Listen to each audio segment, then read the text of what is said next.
Dear students, welcome to Learner's World. In this video, I am going to talk about Model Question Paper Analysis, Autumn Examination 2024, 9th Standard English, New Textbook, Kerala Syllabus. 9th Standard Englishൻ്റെ പുതിയ text book അടിസ്ഥാനത്തിൽ ഓണം പരീക്ഷൻ്റെ ഒരു model question പേപ്പറാണ് discuss ചെയ്യുന്നത്. അപ്പോൾ നമുക്ക് time എന്ന് പറയുന്നത് 2.5 മണിക്കൂറാണ്. 80 മാർക്കിനുള്ള ക്വസ്റ്റ്യൻ പേപ്പറാണ് ഇവിടെ കൊടുത്തിരിക്കുന്നത്. ടോട്ടൽ 37 ക്വസ്റ്റ്യൻസ് ഉണ്ട് ഇതിൽ കൊടുത്തിരിക്കുന്നത്. അപ്പോൾ നമുക്ക് ജസ്റ്റ് നോക്കാം ക്വസ്റ്റ്യൻ പേപ്പർ. ആദ്യം 1 to 5 ക്വസ്റ്റ്യൻസിന് ആൻസർ ചെയ്യാനാണ് പറഞ്ഞിട്ടുള്ളത്. ഒരു പാരഗ്രാഫ് കൊടുത്തിട്ടുണ്ട്. ഡ്രീം റിയലൈസ്ഡ് എന്ന് പറഞ്ഞിട്ടുള്ള ആ ഒരു യൂണിറ്റിൽ നിന്നുള്ള ക്വസ്റ്റ്യനാണ് ഇവിടെ ചോദിച്ചിരിക്കുന്നത്. നെക്സ്റ്റ് നത്തിങ് ട്വൈസ് എന്ന് പറഞ്ഞിട്ടുള്ള പോയത്തിൻ്റെ കുറച്ച് വരികളാണ് ഇവിടെ കൊടുത്തിരിക്കുന്നത്. അപ്പോൾ അതിൽ നിന്നുള്ള 6 to 10 ക്വസ്റ്റ്യൻസ് ആണ് അതിൻ്റെ ആൻസർ ചെയ്യാനാണ് പറഞ്ഞിട്ടുള്ളത്. നെക്സ്റ്റ് നത്തിങ് ട്വൈസിൻ്റെ 2 സ്റ്റാൻസ കൊടുത്തിരിക്കുന്നു. അതിൻ്റെ അപ്രീസിയേഷൻ, പോം അപ്രീസിയേഷൻ എഴുതാനാണ് പറഞ്ഞിട്ടുള്ളത്. നെക്സ്റ്റ് ഒരു പാസേജ് കൊടുത്തിട്ടുണ്ട്. ക്രിട്ടിക്കൽ തിങ്കിങ് ആണ് അതിൻ്റെ വിഷയം. അപ്പോൾ അതുമായി ബന്ധപ്പെട്ട് കുറച്ച് ക്വസ്റ്റ്യൻസ് കൊടുത്തിട്ടുണ്ട്. അതിൻ്റെ ആൻസർ ചെയ്യാനാണ് പറഞ്ഞിട്ടുള്ളത്. Next answer any one of the following, അതായത് 17ഉം 18ഉം കൊടുത്തിട്ടുണ്ട്. അതിൽ ഏതെങ്കിലും ഒരു ക്വസ്റ്റ്യൻ്റെ ആൻസർ മാത്രം ചെയ്താൽ മതി. ആദ്യത്തെ ക്വസ്റ്റ്യന് ഒരു റിവ്യൂ തയ്യാറാക്കാനാണ് പറഞ്ഞിട്ടുള്ളത്. ഹാഫ് എ ഡേ എന്ന് പറഞ്ഞിട്ടുള്ള നഗീം മഹ്ഫൂസിൻ്റെ ആ ഒരു സ്റ്റോറിയുമായിട്ട് ബേസ് ചെയ്തിട്ടുള്ളൊരു ക്വസ്റ്റ്യനാണ്. അടുത്തത് സ്ക്രിപ്റ്റ് ഫോർ ദ സ്പീച്ചിന് ഒരു സ്ക്രിപ്റ്റ് തയ്യാറാക്കാനാണ് പറഞ്ഞിട്ടുള്ളത്. Okay. Next answer any 2 of the following questions. താഴെ കൊടുത്തിരിക്കുന്ന 2 ക്വസ്റ്റ്യൻ ഉണ്ട്, 19ഉം 20ഉം. ഏതെങ്കിലും ഒരു ക്വസ്റ്റ്യൻ ആൻസർ ചെയ്യാനാണ് പറഞ്ഞിട്ടുള്ളത്. ആദ്യത്തെ ഒരു കോൺവെർസേഷൻ തയ്യാറാക്കാനാണ്, ഹാഫ് എ ഡേ എന്ന് പറഞ്ഞിട്ടുള്ള നഗീം മഹ്ഫൂസിൻ്റെ സ്റ്റോറിയുമായി ബന്ധപ്പെട്ടിട്ട്. രണ്ടാമത്തത് ഒരു ഡയറി എൻട്രി എഴുതാനാണ് പറഞ്ഞിട്ടുള്ളത്. നെക്സ്റ്റ് ഒരു പാസേജ് കൊടുത്തിട്ടുണ്ട്. അത് ബേസ് ചെയ്തിട്ട് 5 ക്വസ്റ്റ്യൻസ് തയ്യാറാക്കാനാണ് പറഞ്ഞിട്ടുള്ളത്. ഓക്കെ. 22ാമത്തെ ക്വസ്റ്റ്യന് ഒരു ലെറ്റർ തയ്യാറാക്കാനാണ്. 23ാമത്തത് ഒരു ന്യൂസ് റിപ്പോർട്ട് തയ്യാറാക്കാനാണ്. 24ാമത്തെ നോട്ടീസാണ്. 25ാമത്തെ ഒരു പാരഗ്രാഫ്, ടോയ്ലറ്റ് എന്ന് പറഞ്ഞിട്ടുള്ള ആ ഒരു സ്റ്റോറിയുമായി ബന്ധപ്പെട്ടിട്ട് താഴെ ഒരു ചിത്രം കൊടുത്തിട്ടുണ്ട്. അപ്പോൾ ആ ചിത്രം നോക്കിയിട്ട് ടോയ്ലറ്റ് എന്ന് പറഞ്ഞിട്ടുള്ള സ്റ്റോറി വായിച്ചതിന് ശേഷം ഒരു പാരഗ്രാഫ് പ്രിപ്പയർ ചെയ്യാനാണ് പറഞ്ഞിട്ടുള്ളത്. അടുത്തത് 26 to 30 വരെയുള്ള ക്വസ്റ്റ്യൻസിന് ആൻസർ ചെയ്യാനാണ് ഈ ഒരു ബോക്സിൽ തന്നിട്ടുള്ള വിവരങ്ങൾ അടിസ്ഥാനമാക്കിയിട്ട്. ഓക്കെ. അപ്പോൾ ഇത്രയും ക്വസ്റ്റ്യൻസ് ആണുള്ളത്. അപ്പോൾ നമുക്ക് ഡീറ്റെയിൽ ആയിട്ട് ഓരോ ക്വസ്റ്റ്യൻ നോക്കാം. അപ്പോൾ ഫസ്റ്റ് സെക്ഷൻ എന്ന് പറയുന്നത് ഡ്രീം റിയലൈസ്ഡ് എന്ന് പറഞ്ഞിട്ടുള്ള ആ ഒരു സ്റ്റോറിയിൽ നിന്നുള്ള ഒരു പാസേജാണ്. 1 മുതൽ 5 വരെ ക്വസ്റ്റ്യൻസ് നൽകിയിട്ടുണ്ട്.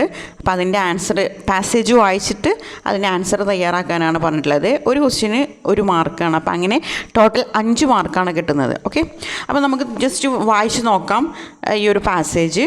During his visit to England, Gandhiji attended many meetings that were organized to honor him. അപ്പോൾ ഗാന്ധിജിയുടെ ഇംഗ്ലണ്ടിലേക്കുള്ള വിസിറ്റിങ്ങിൽ അദ്ദേഹം ഒരുപാട് മീറ്റിങ്സിൽ പങ്കെടുത്തിട്ടുണ്ട്. അതൊക്കെ അദ്ദേഹത്തിനെ ആദരിക്കുന്ന മീറ്റിങ്ങുകളായിരുന്നു. നമ്മൾ പഠിച്ച പാഠാണ് ഡ്രീംസ് റിയലൈസ്ഡ് എന്ന് പറഞ്ഞിട്ടുള്ള unit. The students of France organised A reception for the spiritual ambassador of India. അപ്പോൾ ഈ ഒരു ഫ്രാൻസിലെ സ്റ്റുഡൻസാണ് നമ്മുടെ ഗാന്ധിജിനെ വിളിച്ചിരുന്നത് സ്പിരിച്വൽ അംബാസഡർ ഓഫ് ഇന്ത്യ എന്നുള്ള രീതിയിലാണ്. അപ്പോൾ അദ്ദേഹത്തിന് ഈ ഒരു റിസപ്ഷൻ ഓർഗനൈസ് ചെയ്തിരുന്നത് ഫ്രാൻസിലെ സ്റ്റുഡൻസ് ആയിരുന്നു. They welcomed him as one bringing light to the exploitation, blinded waste and acting as a healing balm to the war weary Europe. അപ്പോൾ അവർ ഗാന്ധിജിനെ വെൽക്കം ചെയ്തിരുന്നത് ഇങ്ങനെയാണ്. അതായത് ചൂഷണങ്ങളൊക്കെയുള്ള ആ ഒരു വെസ്റ്റ് വെസ്റ്റിലേക്ക് വെളിച്ചം കൊണ്ടുവന്ന ആളായിട്ട് ആണ് ഗാന്ധിജിനെ കൺസിഡർ ചെയ്തിരുന്നത്. Acting as a healing balm to war weary Europe, അതായത് യുദ്ധം ചെയ്ത് ക്ഷീണിതനായിട്ടുള്ള യൂറോപ്പിലേക്ക് ഒരു ഹീലിംഗ് ബാമായിട്ട്, മുറിവുണക്കുന്ന ഒരു ബാമായിട്ടാണ് അദ്ദേഹത്തെ വെൽക്കം ചെയ്യുന്നത്. In his reply, Gandhiji addressed them as friends and fellow students. അപ്പോൾ ഗാന്ധിജി ഈ ഒരു ഫ്രാൻസിലെ സ്റ്റുഡൻസിനെ അഡ്രസ്സ് ചെയ്തത് ഫ്രണ്ട്സ് ആൻഡ് ഫെല്ലോ സ്റ്റുഡൻസ് എന്ന് പറഞ്ഞിട്ടാണ്. Since I visited France as a student to see the exhibition at Paris in 1890, I have learned something of the traditions of your country and of the teachings of Rousseau and Victor Hugo. Now on my entering upon my mission, my very difficult mission in India, it heartens me to find a welcome from you. അപ്പോൾ ഗാന്ധിജി പറഞ്ഞ വാക്കുകളാണ് ഇത്. ഞാൻ 1890 Paris എക്സിബിഷനിൽ ആണ് അദ്ദേഹം ആദ്യമായിട്ട് France visit ചെയ്യുന്നത്. ആ സമയത്ത് അദ്ദേഹം ആ ഒരു കൺട്രീനെ കുറിച്ചിട്ട്, അവിടുത്തെ ട്രഡീഷനെ കുറിച്ചിട്ടൊക്കെ നന്നായിട്ട് ലേൺ ചെയ്തിട്ടുണ്ടായിരുന്നു. റൂസോ, വിക്ടർ ഹ്യൂഗോ ഇവരുടെ ടീച്ചിങ്സൊക്കെ അദ്ദേഹം മനസ്സിലാക്കിയിട്ടുണ്ടായിരുന്നു എന്നുള്ള കാര്യങ്ങളൊക്കെയാണ് അദ്ദേഹം പറയുന്നത്. ഇതാണ് നമ്മുടെ പാസേജ്. ഇനി താഴെ 5 ക്വസ്റ്റ്യൻസ് കൊടുത്തിട്ടുണ്ട്. അപ്പോൾ അതിൻ്റെ ആൻസർ തയ്യാറാക്കാനാണ് പറഞ്ഞിട്ടുള്ളത്. Why were the meetings organised in England? എന്തുകൊണ്ടാണ് ഇംഗ്ലണ്ടിൽ മീറ്റിംഗ് ഓർഗനൈസ് ചെയ്തിരിക്കുന്നത്? പാസേജ് വായിച്ചിട്ട് ആണ് ആൻസർ ചെയ്യേണ്ടത്. അപ്പോൾ എന്തുകൊണ്ടാണെന്നുള്ള ആൻസർ ഇതിൽ കൊടുത്തിട്ടുണ്ട്. ടു ഓണർ ഹിം എന്ന് പറയുന്നുണ്ട്. അതായത് meetings were organised to honour Gandhiji. ഗാന്ധിജിനെ ആദരിക്കാനാണ് മീറ്റിംഗ്സ് കണ്ടക്ട് ചെയ്തിരുന്നത്. Next, why was Gandhiji considered as the spiritual ambassador of India? എന്തുകൊണ്ടാണ് ഗാന്ധിജിനെ സ്പിരിച്വൽ അംബാസഡർ ഓഫ് ഇന്ത്യയുടെ സ്പിരിച്വൽ അംബാസഡറായിട്ട് കൺസിഡർ ചെയ്യുന്നത്? Because of his principles. അടുത്ത question, how did Gandhiji address the students of France? ഫ്രാൻസിലെ സ്റ്റുഡൻസിനെ ഗാന്ധിജി എങ്ങനെയാണ് അഡ്രസ്സ് ചെയ്തത്? ഫ്രണ്ട്സ് ആൻഡ് ഫെല്ലോ സ്റ്റുഡൻസ് എന്ന് പറഞ്ഞിട്ടാണ് അദ്ദേഹം അഡ്രസ്സ് ചെയ്തത്. അടുത്ത question, what was Gandhi's purpose of visit to France in 1890? 1890 ഗാന്ധിജിയുടെ ലക്ഷ്യം എന്തായിരുന്നു? ഫ്രാൻസ് വിസിറ്റ് ചെയ്യാനുള്ള ലക്ഷ്യം എന്തായിരുന്നു? To see the exhibition at Paris in 1890 അദ്ദേഹം പാരീസിലെ എക്സിബിഷൻ കാണാൻ വരിക എന്നുള്ള ലക്ഷ്യമായിരുന്നു. അടുത്ത question, pick out a word from the passage which means make more cheerful and confident. make more cheerful and confident എന്ന് പറയുന്ന വാക്കുമായി ബന്ധപ്പെട്ടിട്ടുള്ള ഒരു വേർഡ് പാസേജിൽ നിന്ന് എടുത്തെഴുതാനാണ് പറഞ്ഞിട്ടുള്ളത്. ആ ഒരു വേർഡ് ഹാർട്ടൻസ് എന്നുള്ളതാണ്. അടുത്ത question, read the lines from the poem Nothing Twice and answer the questions that follow. Nothing Twice എന്ന് പറഞ്ഞിട്ടുള്ള പോയത്തിൽ നിന്നുള്ള ഒരു വരികളാണ് താഴെ കൊടുത്തിരിക്കുന്നത്. അത് വായിച്ചതിന് ശേഷം താഴെ കൊടുത്തിരിക്കുന്ന ക്വസ്റ്റ്യൻസിന് ആൻസർ ചെയ്യാനാണ് പറഞ്ഞിട്ടുള്ളത്. നമുക്ക് വായിച്ചു നോക്കാം. One day perhaps some idle tongue mentions your name by accident. I feel as if a rose were flung into the room, all hue and scent. The next day, thou you are here with me. I can't help looking at the clock. A rose, what could that be? Is it a flower or a rock? അപ്പോൾ ഇതാണ് നമ്മുടെ nothing twice എന്ന് പറഞ്ഞിട്ടുള്ള സ്ലാവ സിംബോസ്കിയുടെ പോയത്തിൽ നിന്നുള്ള കുറച്ച് ലൈൻസാണ് ഇവിടെ കൊടുത്തിരിക്കുന്നത്. ഈ ക്വസ്റ്റ്യൻസ് നോക്കാം. ആദ്യത്തെ question, A rose what could be that be? What is the speaker confused about? ഇവിടെ ഈ ഒരു ലൈനിൽ സ്പീക്കർ കൺഫ്യൂസ്ഡ് ആയിരിക്കുന്നത് എന്തിനെ കുറിച്ചിട്ടാണെന്നുള്ളതാണ്. അതിൻ്റെ answer what rose really is. Rose എന്താണ് യഥാർത്ഥത്തിൽ എന്നുള്ളതിനെ കുറിച്ചിട്ടാണ് കൺഫ്യൂസ്ഡ് ആയിരിക്കുന്നത്. Next, pick out an example of visual image from the above lines. ഈ ലൈൻസിൽ നിന്ന് A rose what could that be എന്ന ലൈൻസിൽ നിന്ന് വിഷ്വൽ ഇമേജ് പിക്ക് ഔട്ട് ചെയ്യാനാണ് പറഞ്ഞിട്ടുള്ളത്. എ റോസ് എന്നുള്ളത് തന്നെയാണ് അതിലെ visual image. Next, why can the speaker stop looking at the clock? എന്തുകൊണ്ടാണ് സ്പീക്കർ ക്ലോക്കിൽ നോക്കുന്നത് സ്റ്റോപ്പ് ചെയ്തത്, നിർത്തിയത് എന്തുകൊണ്ടാണ്? വെൻ ഹീസ് ബോർഡ്, അദ്ദേഹം ബോറടിച്ചതുകൊണ്ടാണ് അങ്ങനെ ചെയ്തത്. How does the room turn in A place of colour and fragrance? എങ്ങനെയാണ് ആ റൂം കളർ അതുപോലെ ഫ്രാഗ്രൻസ് നല്ല സ്മെല്ലൊക്കെ വരാൻ തുടങ്ങിയത് എങ്ങനെയാണ്?